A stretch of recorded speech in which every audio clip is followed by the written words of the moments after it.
Welcome to Samba Samba. Enjoy the video. You start by confirming the essentials. Make sure the mobile number tied to Google Pay is correct and the SIM is active.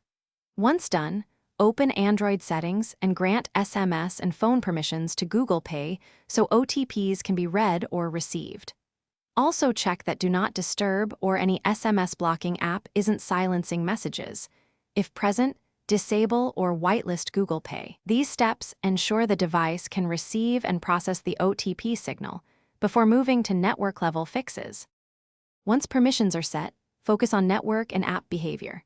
Toggle airplane mode for about 10 seconds to force a fresh network registration, then test SMS reception. Next, clear Google Pay cache and force stop the app if messages still fail, then check for and install any app updates. Make sure your carrier's SMS center number is correct and that prepaid accounts have enough balance for transactional SMS. Some carriers throttle service without credit. These actions address the common intermediary failures between your phone and the carrier. Now reattempt the transaction and request the OTP, but wait at least 60 to 120 seconds between attempts to avoid server rate limits. If OTP still does not arrive, try the SIM in another phone to isolate device versus network problems and contact your carrier to check for message blocking.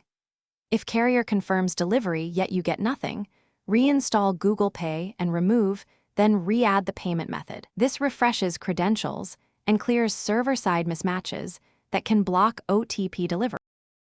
Thanks for watching. Consider subscribing if we helped you.